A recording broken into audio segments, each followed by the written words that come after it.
bienvenue sur ma chaîne YouTube Le mari gère son budget, pardon. On se retrouve aujourd'hui pour la vidéo budget du mois d'août. Ce mois va donc être un mois à 5 semaines. Je me suis complètement plantée. J'aurais dû en fait faire le mois de juillet à 5 semaines et le mois d'août à 4 semaines parce que clairement, je pense que j'aurai mon salaire après le week-end. Et du coup, normalement, ma semaine commence le samedi. Donc, il y aura quelques jours où je ne vais pas avoir d'argent. Enfin, pas d'argent. Si, bien sûr, si vraiment je suis en galère, j'utiliserai ma carte, mais je n'aurai pas de liquide que j'aurai retiré. Donc, ça va être pour moi l'occasion d'essayer de faire un maximum d'économies sur la première semaine du mois d'août. On part en vacances le samedi, normalement le début de la deuxième semaine du mois d'août. Alors, attendez, je vais vous prendre un planning, comme ça ce sera peut-être plus simple pour vous. Hop, ici. Mois d'août, donc ma première semaine, elle est censée commencer le 27 juillet. Donc j'aurai mon salaire, je pense, le 29 ou le 30. Donc clairement, voilà. Je n'aurai pas d'achat à faire en début de semaine, ni le week-end. Et moi, je pars en vacances le 4. Donc clairement, je ne vais pas faire des grosses courses entre le 31 et le 4. Parce qu'il y a de quoi manger pendant 4 jours, mais c'est tout. Il ne faut pas qu'on ait du stock dans les placards. Et il faut qu'on ait juste quelque chose de prévu pour le retour le 11. Après, on est là 2 jours, on repart 14, 15, 16. On est là 2 jours, ensuite on est là 3 jours, on repart. Enfin, ça va être un vrai gruyère ce mois d'août. Donc, je ne sais pas trop comment on va gérer l'argent des semaines, les courses, mais on va essayer de faire au mieux. Mais clairement, j'aurais mieux fait de faire 5 semaines ici et 4 semaines là. Ça aurait été beaucoup plus simple. Mais bon, c'est comme ça. J'ai mal calculé. À chaque fois, je me foire. Avant de compléter donc les budgets, je vais vite fait expliquer notre situation pour que vous puissiez vous projeter. Si vous avez besoin de conseils, n'hésitez pas. Alors, je ne suis pas la pro, hein, moi, ça fait que 6 mois que je fais ça. Mais en tout cas, si vous avez besoin d'avis sur moi, comment je fonctionne, de conseils, je peux quand même vous donner un petit peu parce que clairement, depuis que je fais cette méthode-là, ça a complètement changé mes habitudes. Donc pour commencer, nous sommes une famille de 4. Nous avons 2 enfants, un garçon qui a 5 ans qui est scolarisé dans le privé et un petit garçon qui a 2 ans qui est gardé à la MAM jusqu'en janvier 2025. Donc pour l'instant, nous avons encore, là sur août, ça va être les vacances de la MAM, septembre, octobre, novembre, décembre, 4 mois de MAM encore. Ça passe vite, c'est un truc de malade, j'arrive pas à me rendre compte que dans 4 mois, 5 mois, il est à l'école quoi. Mon bébé n'est pas du tout prêt à aller à l'école, mais bon, c'est pas grave, on verra bien comment ça va se passer.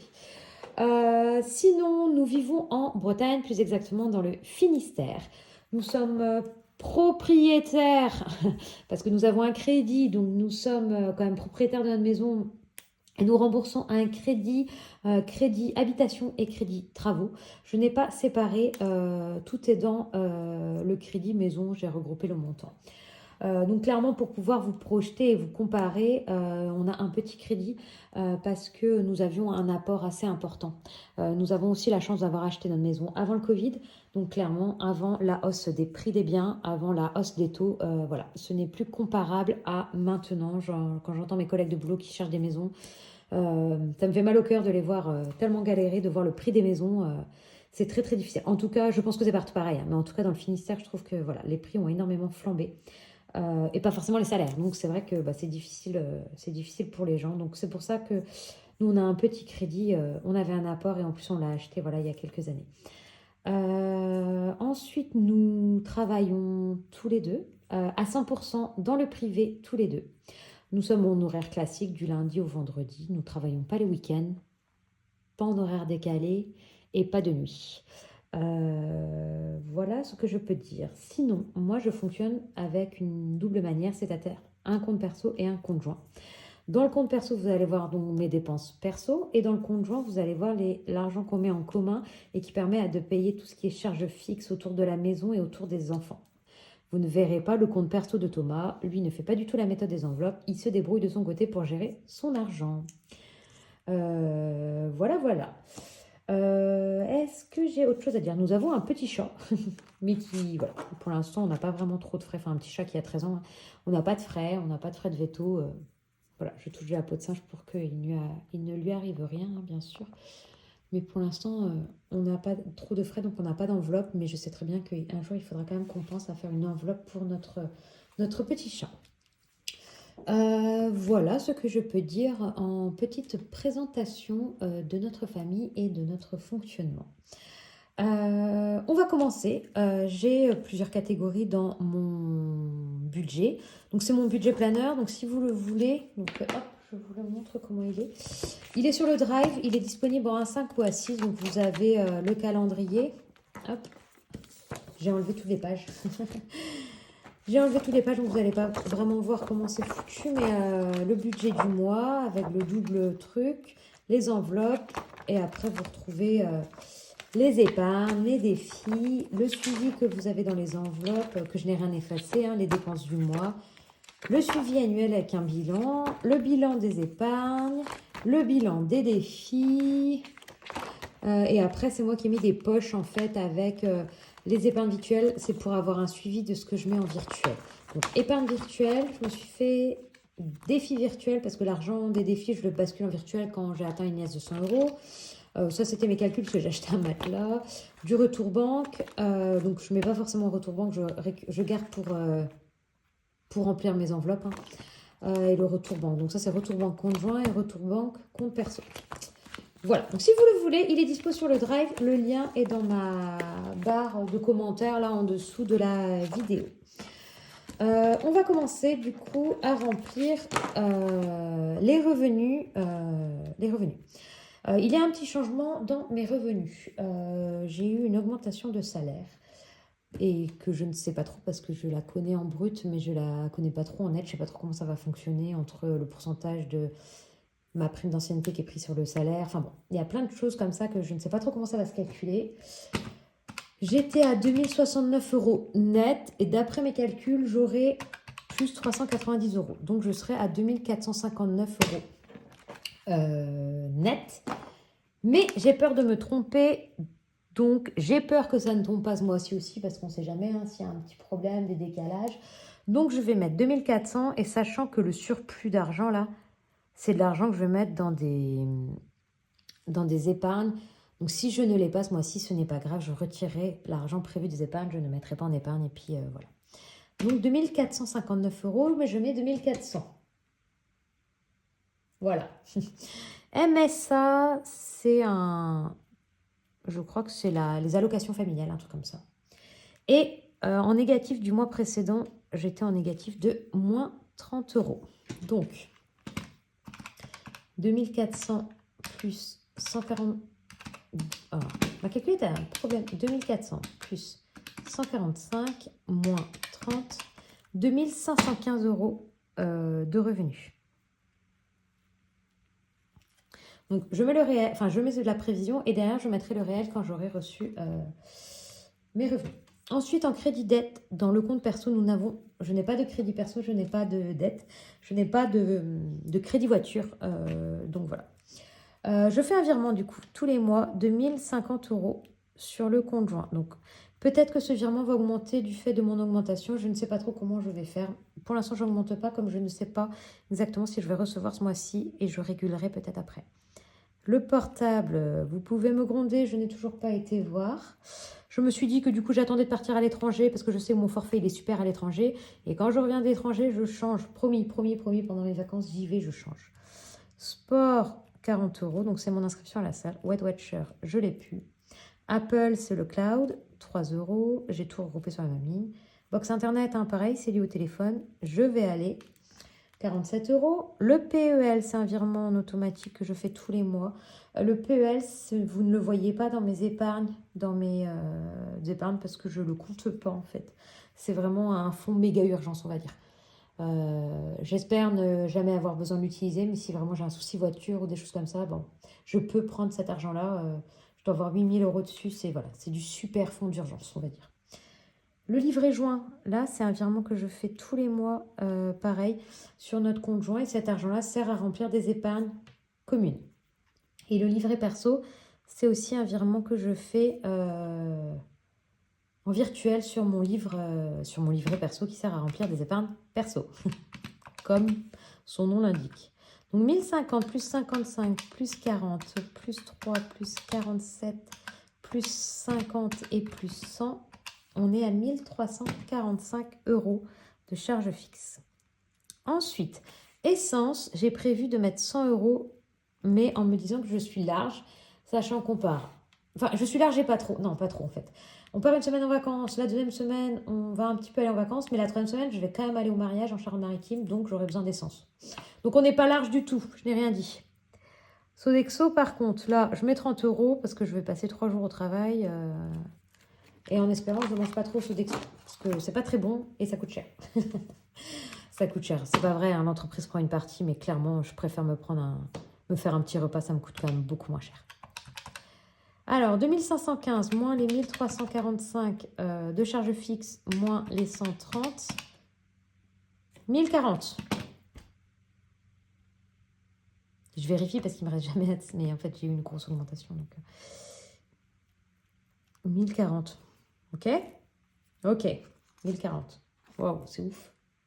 Je reviens pas. Ensuite, cet argent-là, bien sûr, c'est pas l'argent qui va me rester, hein. Je vais en dispatcher dans des enveloppes et je vais en dispatcher dans des épargnes. Et c'est ça que j'ai pas fait. Effacer le truc des enveloppes. Oui, je me disais que j'avais tout gommé. Mais non, non, non, j'ai pas tout gommé. Ça, c'est quoi qu'il faut que j'imprime? Il faut que je vous sorte. Ben voilà. Marie, tu n'as rien préparé. Maintenant, ça va, je trouve plus ma feuille. En fait, je me suis réimprimée. Du coup, je suis un peu perdue là dans tout mon schmilblick là.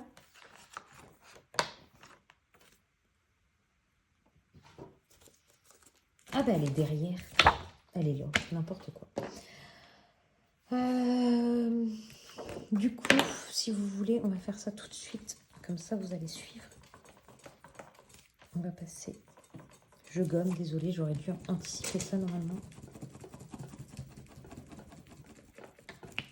Voilà. Donc du coup, de mon livre perso, je dois remplir des enveloppes perso.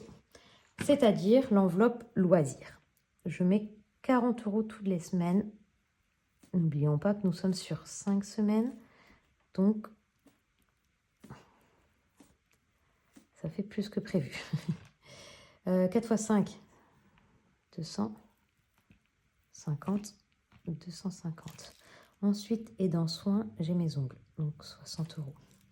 Donc, 310. Donc, j'ai 1040 moins 310. Donc, retirer du compte perso, 310. Donc, compte perso, il me reste 730 €. Sachant que dans ces 730 € là, je prends 130 € en CB. Donc, il me reste 600 en épargne. Alors, 600 en épargne. Ah, vous avez rien vu. Mince. J'étais mal cadrée. Donc, je disais que je mettais 40 € en loisirs tous les mois, ce qui fait 200 €. Imprévu, 10 € tous les semaines. 40 € tous les semaines, 200 € au mois.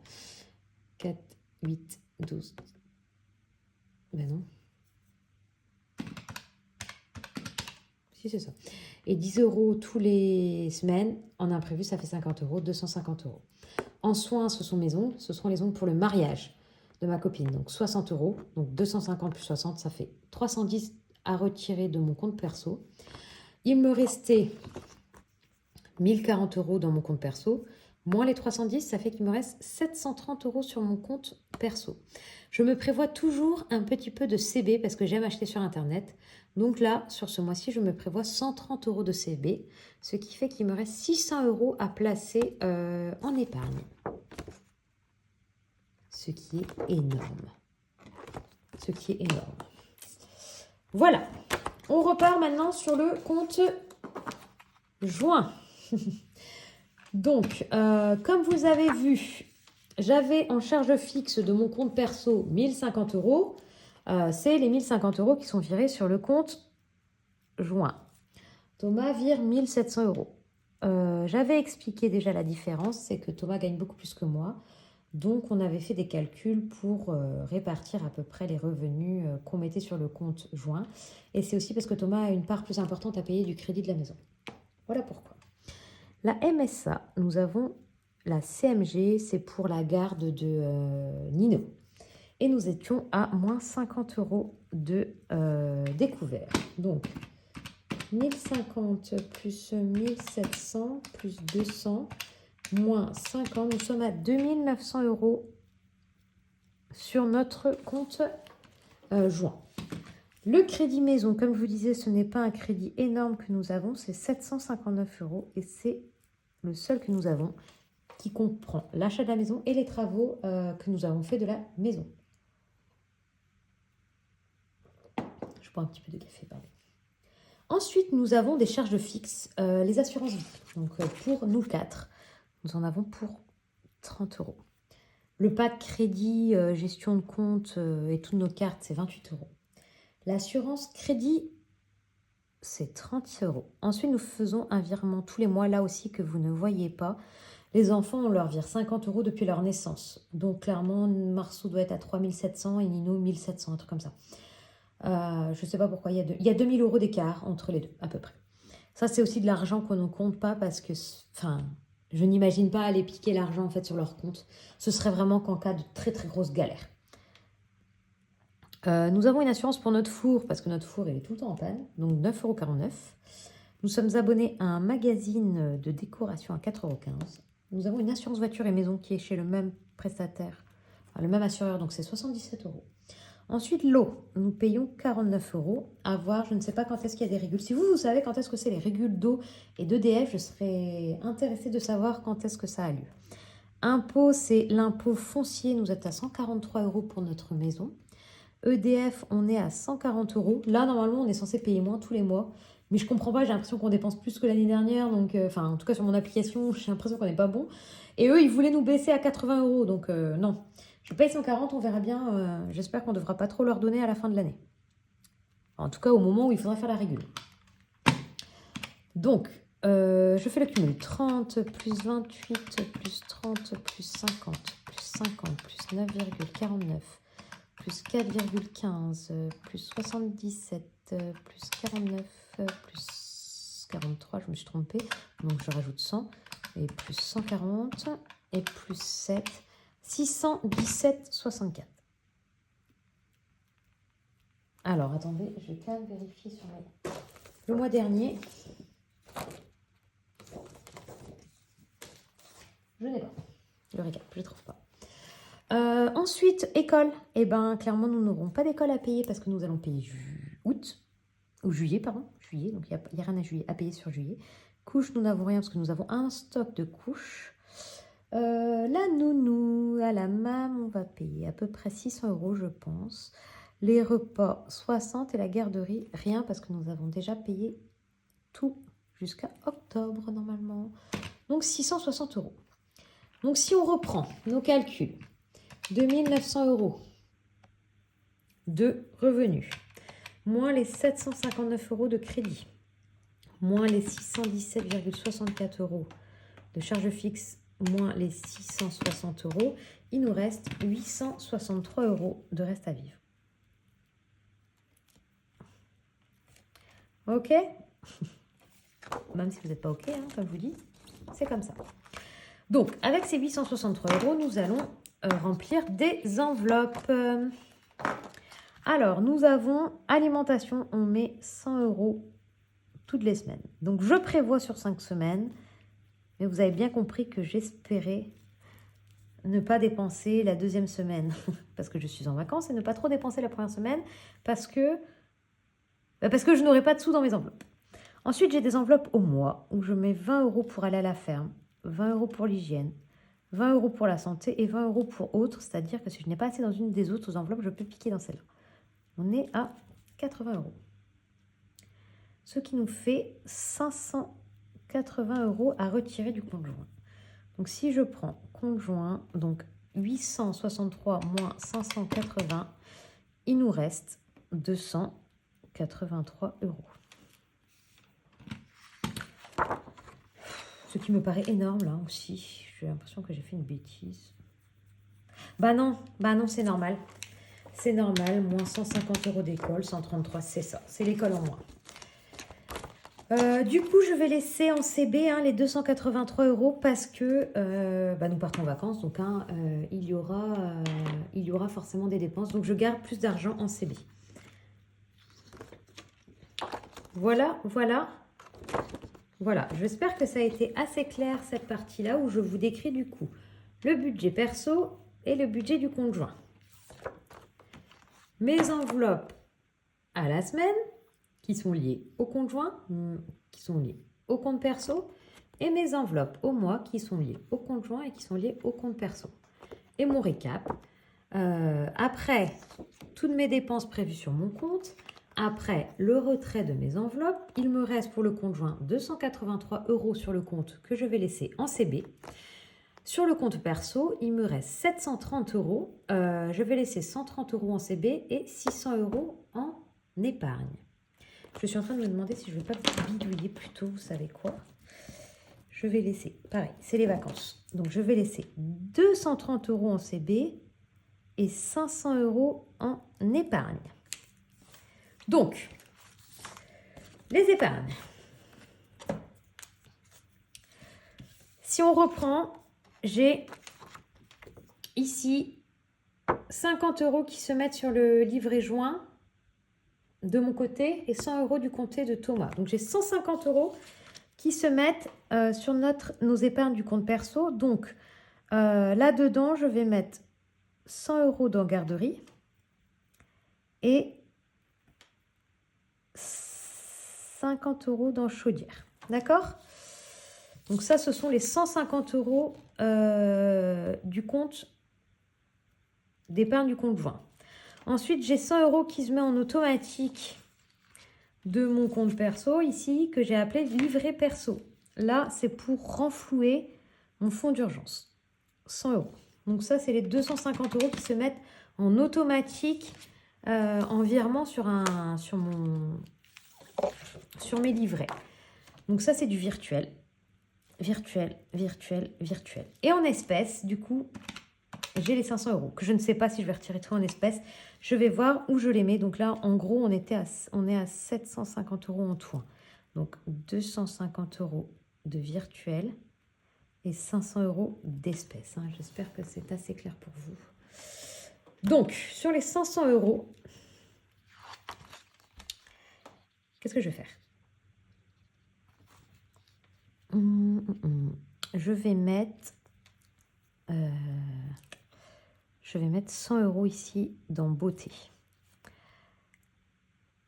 Ensuite, je vais mettre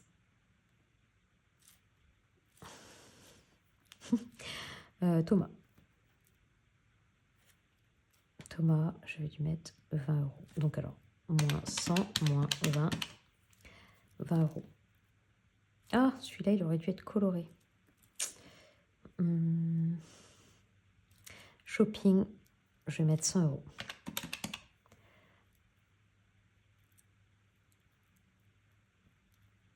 Santé. C'est dur. 100 € dans vacances. Et là, je vais mettre... je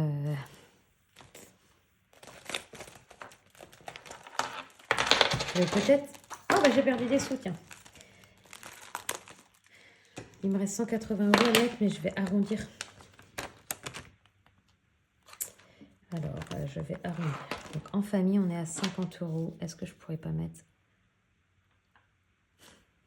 La fille, elle arrondit à 100 €. Bah non, on va tout arrondir à 50. Donc, en amoureux, on met 30. Et entre amis, on met 30. Donc, moins 60. Il reste 120. En famille, allez, je mets 50. Moi, je trouve ça trop important. Moins 50. Donc, il me reste 70 €. Je vais mettre 10 € dans Noël. On arrondit à 150. Les anniversaires, je mets 10. On arrondit à 50 aussi. Hop. Ça, non. Bah, beauté, je vais pas mettre ça. Je vais mettre 110. Alors, attendez, je sais plus comment je fais. 10 plus 10 plus 50 plus 30 plus 30 plus 100 plus 110, plus 20, plus 100, 460. Il me reste 40 encore à mettre. Shopping, j'ai mis combien?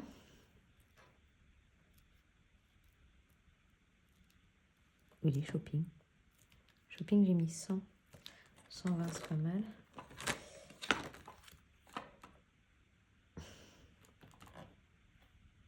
Thomas, je vais mettre dans Thomas. Et je vais mettre 40 € dans les 40 ans de Thomas. Ah bah j'ai déjà mis 20. Je mets 40.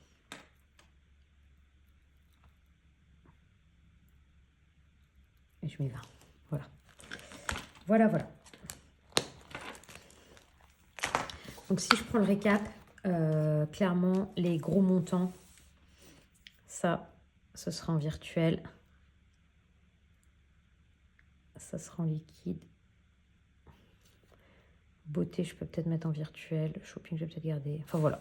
Je ne sais pas trop ce que je vais mettre en virtuel de ce que je vais mettre en épargne. Je verrai bien pour pas avoir trop d'argent avant les vacances. Là, hors de question d'aller retirer 500 € et de laisser ça à la maison. C'est un peu bête. Donc on mettra des faux billets s'il faut mettre des faux billets. Bon, c'était un peu brouillon, hein, clairement, parce que là, sur un mois où j'ai eu une augmentation comme ça de salaire, ou des frais qu'on n'a pas l'habitude d'avoir, hein, clairement. D'habitude, il y a les 150 € d'école, enfin des choses comme ça. Donc c'est sûr que voilà, on a eu plus d'épargne, on a plus d'argent CB, mais on est clairement sur un mois d'été, hein, enfin des vacances. Donc voilà, c'est normal qu'on ait... Oh, bah, attends, déjà, rattrape ma feuille qui est tombée. Voilà. C'est normal qu'on se permette d'avoir un peu plus d'argent CB et voilà, et un peu plus de quoi se faire plaisir. C'est pas tous les mois comme ça où on part en vacances. Donc voilà, je me dis que c'est pour se faire plaisir. J'espère que ça a été à peu près clair, que ça n'a pas été trop brouillon parce que je me suis un peu perdue pour savoir dans quoi mettre l'argent. Ça fait beaucoup d'argent à mettre là en épargne et d'habitude, j'ai plutôt dans les 100 € à mettre en épargne et du coup, je mets par 20 € et là je me mets par des 100 €. C'est un truc de dingue. Bon, j'ai hâte de voir le salaire exact que je vais avoir pour pouvoir ajuster, hein. Clairement, je vais ajuster si ce n'est pas le salaire que je vais recevoir, hein. Mais voilà, c'est quand même bien, même si je n'ai pas cette augmentation-là, j'aurai des économies à mettre dans les épargnes. En tout cas, les virtuels sont déjà des enveloppes, des économies prévues, on va dire. Donc voilà, j'espère que pour vous c'est clair. Donc là, on est mercredi. Je vais essayer de vous poster la vidéo tout de suite là. Et que vous l'ayez... voilà, pour vous aussi, préparer votre mois d'août si vous avez des questions, si vous gérez des doubles budgets comme ça, je trouve que c'est assez pratique en fait d'avoir les deux feuilles pour pouvoir bien suivre. De ne pas tout mélanger, voilà, de bien séparer pour pouvoir suivre chaque compte. Moi, j'aime bien. Donc, vous avez cette vidéo-là ce soir, mercredi. Vous en aurez une, donc du coup, la clôture de ma semaine 4 de juillet, samedi. Et normalement, dimanche, le bilan du mois de juillet, si tout se passe bien. Donc, voilà, j'espère que vous allez tout très bien. Et je vous dis, à très vite.